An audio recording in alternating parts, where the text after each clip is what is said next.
Good afternoon and welcome back. At Dawn here again with part 2 of my live video commentary of Night of the Living Dead, 1968, the original black and white version. Where we left off, our heroes Ben and Barbara, were starting to set up shop and reinforce the house they were in, more Ben so than Barbara. Barbara at this point is not really contributing much. Ben has taken the lead in terms of building up the defenses.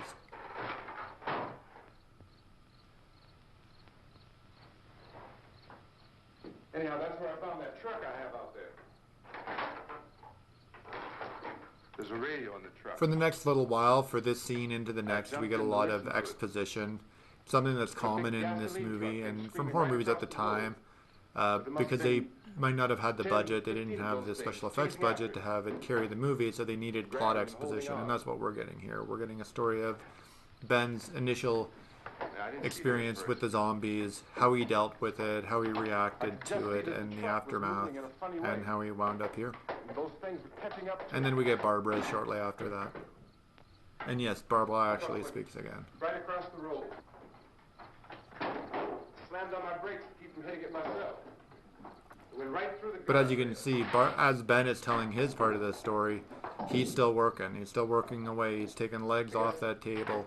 He's going to use that table for defense. He might use the legs as tools for defense, while Barbara is clinging to a pillow. Went right through the billboard. Two different ways to react to this situation. By now it's like a moving bonfire. Didn't know if the truck was going to explode or what. Still hear the man screaming.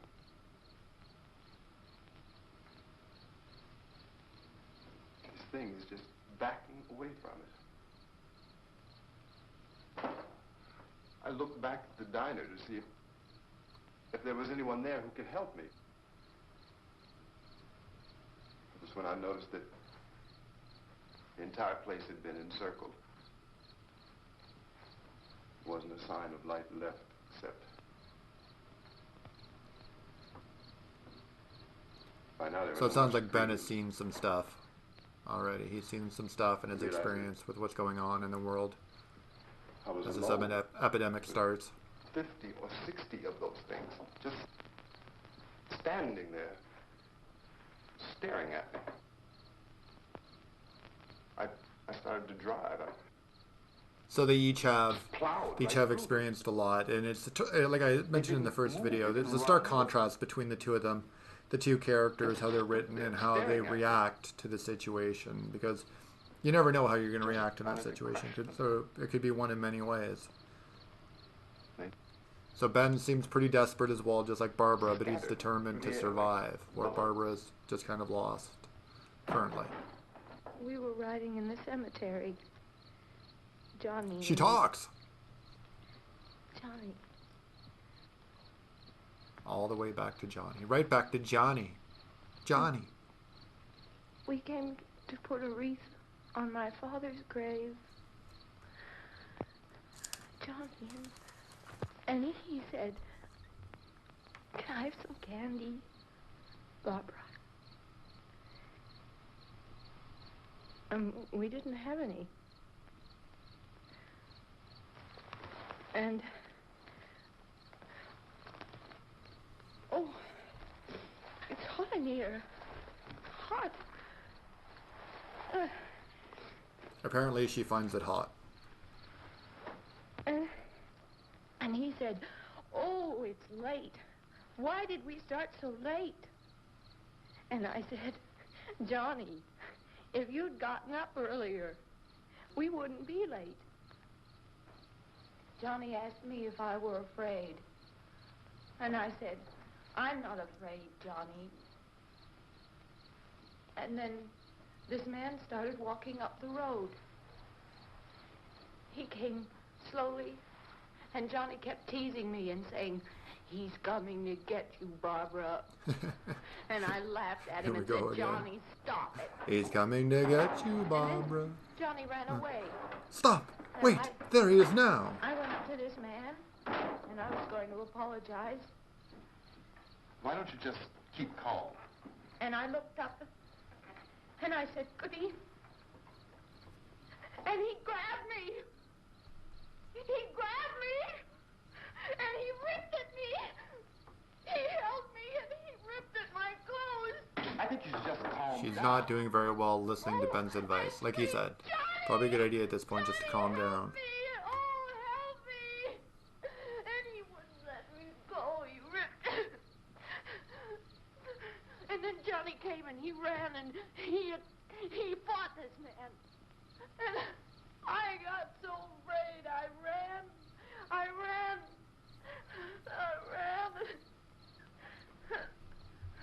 And Johnny didn't come.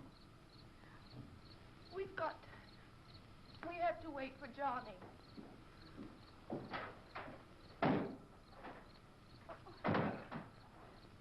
We better go out and get him. We have to go out and get Johnny. He's out there. She's all about Johnny right now. Me? We've got to go out and get him. Please. 2 seconds ago, she was saying how she abandoned Johnny, and now she's all about going to get Johnny. Help me. Please. Don't you know what's going on out there? This is no Sunday school picnic. Don't you understand? My brother is alone. Your brother is dead. No. My brother is not dead. Oh.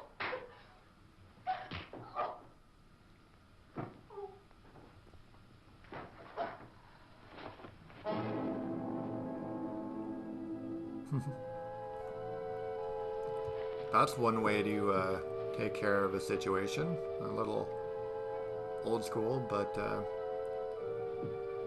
like I said, we would each deal with it in separate ways. Ben handled it there in an unfortunate way. But Barbara wasn't handling it very well at all either. So Ben will now go back to work. Oh, here we go. Here goes the radio. This is an important key scene to this movie and to the next coming Dead films that were in George Romero's series of films. Because of the obvious threat to untold numbers of citizens, and because of the crisis which is even now developing, this radio station will remain on the air day and night. This station and hundreds of other radio and TV stations throughout this part of the country are pooling their resources through an emergency network hookup to keep you informed of all developments. At this hour, we repeat, these are the facts as we know them. There is an epidemic of mass murder being committed by a virtual army of unidentified assassins. The murders are taking place in villages, cities, rural homes. So what the radio represents is it's a binder. It's a binder to the story, and it's also a plot motivator that it connects the three stories, because originally, I don't know if Night of the Living Dead was initially envisioned to be a trilogy by George Romero, but I know it eventually became a trilogy because you later had Dawn of the Dead and then Day of the Dead. So, at this point, there is no really authentic way for us to say who or what to look for and guard yourself against. Misshapen monsters. Reaction of law enforcement officials is one of complete bewilderment at this Here we hour. go with some more. So far, we have been unable to determine that any Get kind that of fire investigation stoked, Ben, is yet underway. because they are coming in. Sheriff deputies and emergency ambulances are literally deluged with calls for help. The scene can best be described as mayhem. Mayors of Pittsburgh, Philadelphia, and Miami, along with the governors of several eastern and midwestern states, have indicated the National Guard may... Dawn of the Dead was actually the first one that involved a friend of George Romero's. I'm pretty sure he knew him at this time. I don't think he was involved in the production of this movie, because I think he might have been in Vietnam at the time, but Tom Savini would later go on. Dawn of the Dead in 1978 was his first real chance at special effects, and that made his name in movie circles in terms of his special effects ability. And he would go on to make two of my favorite movies. I'm a big Friday the 13th fan. I've mentioned in other videos and some of my streams of the video game that he went on to do the special effects for Friday the 13th Part 1 and Friday the 13th Part 4. But he was involved in the production and the making of the special effects for Dawn of the Dead. He also starred in Dawn of the Dead as the motorcycle gang leader. But I don't think he had anything to do with Night of the Living Dead, but I'm pretty sure Romero knew him at this time or shortly after the fact. Because like I said, he was a war photographer in Vietnam. Tom Savini, that is. Ben just not taking anything from these guys, just burning furniture, getting rid of these zombies. He knows they're afraid of fire. Meeting of his cabinet to deal with the sudden epidemic of murder which has seized the eastern third of this nation. The meeting is scheduled to convene within the hour. And Ben's just gonna close that window up, close that door up. Officials of the FBI and join meetings behind closed doors. White House spokesman, in announcing this I honestly wish I could do a Dawn of the Dead and Day of the Dead as soon as possible. commentary as well, but those are copyrighted movies, so unfortunately that won't be possible. Latest word also from National Press Services in Washington, D.C. now tells us that the emergency presidential conference, which we've just mentioned, will include high-ranking scientists from the National Aeronautics and Space Administration. That's the extent of this latest meeting. So now we're being shown another door that might be an unsecured entrance. All radio and TV stations, Ben's just going to work. which you were listening, have joined their facilities in an emergency network to bring you this news as it develops. We urge you to stay tuned to radio and TV And the radio again stay is indoors telling us the at development all of the costs. news, and that is found Reaching this in newsroom Dawn of the Dead as well with the frightened TV people studio. in churches, schools, and government buildings, It just demanding continues shelter on and from protection there, the from this wholesale point. murder, which apparently is engulfing much of the nation. Like I said, it connects, it binds all three movies together. Even theorize about the reasons for this wave of murder. So far, we're able to give the public his summary. Ben is legit exhausted on his feet, but he can't stop. Can't stop now, because it's going to mean People, for God's sake, to get off the streets he'll be undefended. and lock their doors and windows up tight. We don't know what kind of murder-happy characters we have here. End quote. He's Chief Dunmore of Camden, North Carolina. So far, the only descriptions, the only clues anyone has of the killers come from frightened witnesses of some of the slain. These eyewitness accounts very But the pace is perfect. I think for an independent film, especially with this few characters, all we get are these two and then the occasional interaction with the zombies. But I mean, there's long stretches of this. I think it's handled very well. It's shot and paced very well. Again, the music helps carry it, and the actors themselves do well in their scenes. Considering it is independent 1960 black and white movie, I can see why it became such a fan favorite and a cult anomaly so quickly. One thing I noticed in recent years, and I checked again this year, I'm going to go check it out, they actually show this in theaters the weeks leading up to Halloween. I'm going to go see it on Halloween, actually, where I would normally think to go see Halloween, the reboot, which I'm going to go see on Tuesday probably. I'm going to try to put an article up about that, a video up about that. I found a gun. And now Ben has a gun. But if you're in your local neighborhood and you want to see Night of the Living Dead in the theater, check the listing. It might be playing. Go out and check it. Go out and support that sort of thing. That's awesome if they do that. That's really cool. This place is boarded up pretty solid now. We ought to be all right here for a while. We have the gun and bullets, food and the radio. Sooner or later, someone bound to come and get us out. Creatures from outer space. So again, we join with law enforcement agencies, urging you to seek shelter in a building. Lock the doors and windows securely. Hey, that's us. We're doing all right. Precautions of any suspicious strangers. And keep tuned to your radio and television for survival instructions and further details of this continuing story.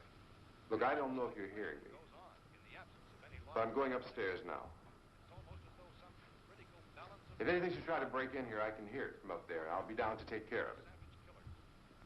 We repeat, this radio station. Everything is all right for now. I'll be back to reinforce the windows and doors later. But you'll be all right for now, okay? Okay. Civil defense officials in Cumberland have told newsmen that murder victims show evidence of having been partially devoured.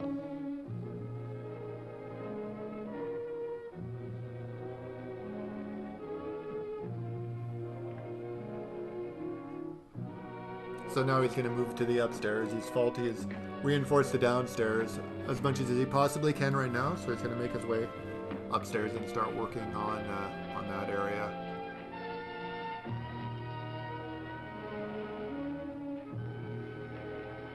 That's the body we saw earlier with the flesh all eaten away.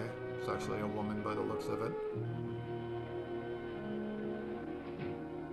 Again, we have the tilted camera angle just to let us know that stuff just isn't what it's supposed to be. Eating their victims prompted authorities to examine the bodies of some of the victims. Medical authorities in Cumberland have concluded that in all cases, the killers are eating the flesh of the people they murdered. Repeating this latest bulletin just received moments ago from Cumberland, Maryland, civil defense authorities have told newsmen that murder victims show evidence of having been partially devoured by their murderers. I love that Medical scene. examination of I love that scene. The bodies juxtaposition. shows conclusively that the killers That's one are of my favorite eating scenes in the flesh movie, of the the radio people they zooming killed. in and the zoom in to keep And so zooming in this on Barbara's face. incredible story Radio becomes broadcaster keeps broadcastly saying over and over again that difficult these to things are imagine eating such a thing flesh, and actually Barbara's happening. just But sinking. these It's other just sinking reports we in. have been receiving It's just and passing sinking on to into you, her. reports which have been verified as completely But as is she possible gets in this distracted. confused There's another situation. sound going on. It is happening, and it would appear that no one is safe from this wave of mass murder.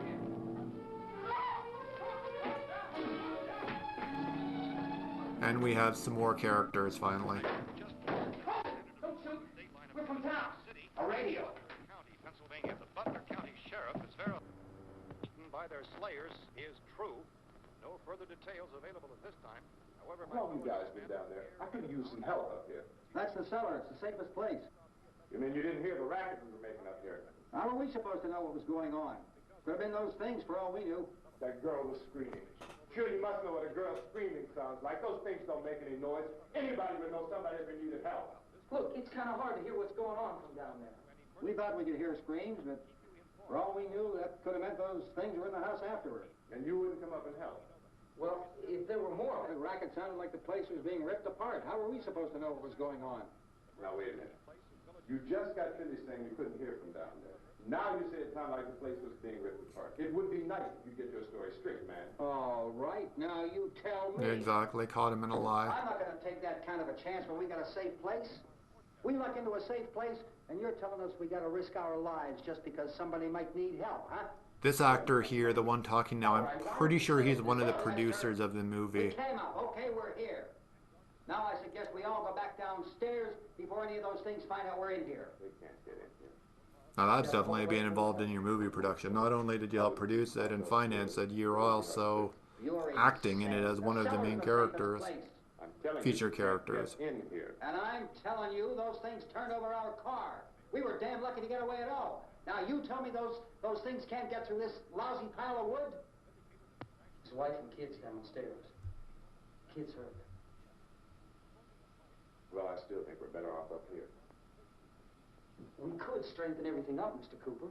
With all of us working, we can fix this place up in no time. We have everything we need up here. We can take all that stuff downstairs with us. Man, you're really crazy. You know that? You got 1 million windows up here. All these windows, you're gonna make them strong enough to keep these things out, huh? I told you those things don't have any strength. I smashed 3 of them and pushed another one out the door. Did you hear me when I told you they turned over our car? Oh, hell, any good 5 men can do that. That's my point. Only there's not going to be 5 or even 10. There's going to be 20, 30, maybe 100 of those things. And as soon as they know we're here, this place is going to be crawling with them. Well, if there are that many, they'll probably get us where. So this is the first human example of stakes that we have. There's a disagreement between the characters. Right? Just one door, that's This all guy we have to wants protect. to be barricaded downstairs, and Ben thinks it's a better idea to stay upstairs. Personally, I would agree with Ben, more room to run if things go wrong. You got a point, Mr. Cooper. If you go down in the basement, But down in the cellar, there's you no can place barricade to run. yourself, but you I might mean, corner if they yourself. can't get in, there'd be And no that's back what exit. this guy's We'd be saying done. right now. We can get out of here if we have to. And we got windows to see what's going on outside. But down there with no windows, if a rescue party did come, we wouldn't even know it. But the cellar is the strongest place. The cellar is a death No trap. windows. I don't know, Mr. Cooper. I think he's right. You know how many's out there? I don't know. Maybe 6 or 7. Look, you two can do whatever you like. I'm going back down to the cellar, and you better decide. Because I'm going to board up that door, and I'm not going to unlock it again no matter what happens. Now, wait a minute, Mr. Cooper. No, I'm not going to wait. I've made my decision, now you make yours. Now, wait a minute. Let's think about this. We can make it to the cellar if we have to. And if we do decide to stay down there, we'll need some things from up here. So let's at least consider this a while. You boxed yourself in the cellar and those things get in the house, you've had it. At least up here you have a fighting chance. Yeah, it looks like about 8 or 10 out there now. It's more than there were. There are a lot out back, too.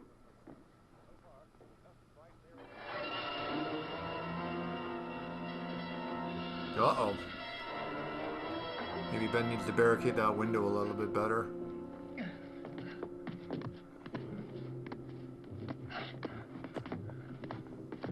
Just banging it with a stick of wood. Bang that thing. Bang it. Bang it.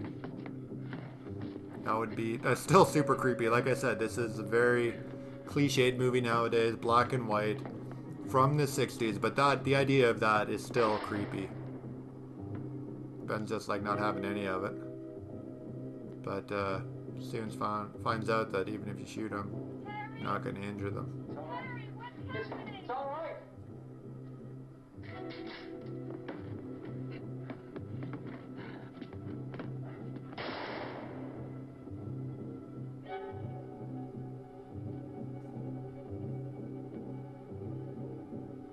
Music starts to pick up. You can see that. Not having much luck. Shot him in the head.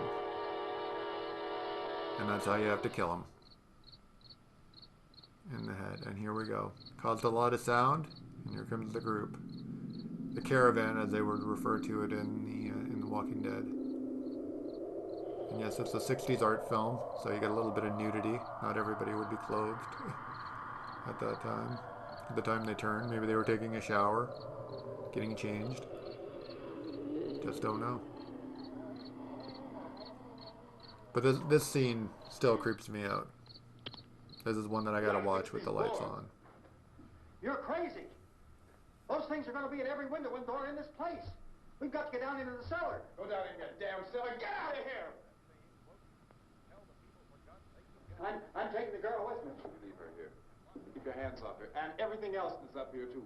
Because if I stay up here, I'm fighting for everything up here. And the radio and the food is part of what I'm fighting for. Now, if you're going down the cellar, get. The man's insane. He's insane. We've got to have food down there. We've got a right. This is your house. We've got a right.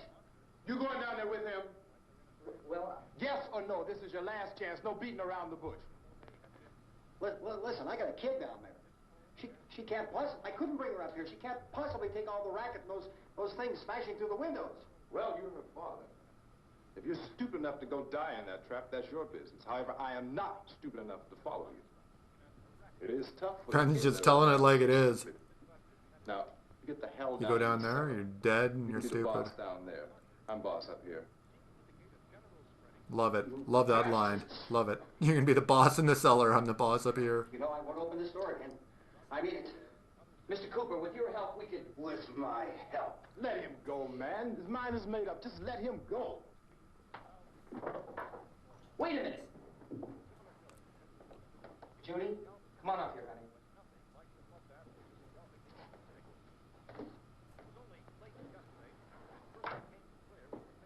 You're gonna let them get hurt too, huh? We have another character introduced.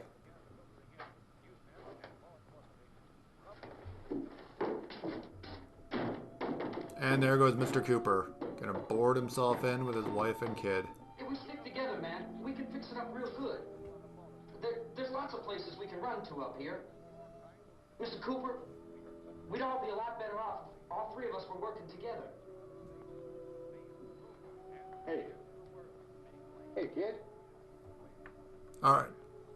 I'm going to sign off again for the end of part 2. I'll pick it up from this point, and we'll start again at that scene just as Mr. Cooper goes in the basement.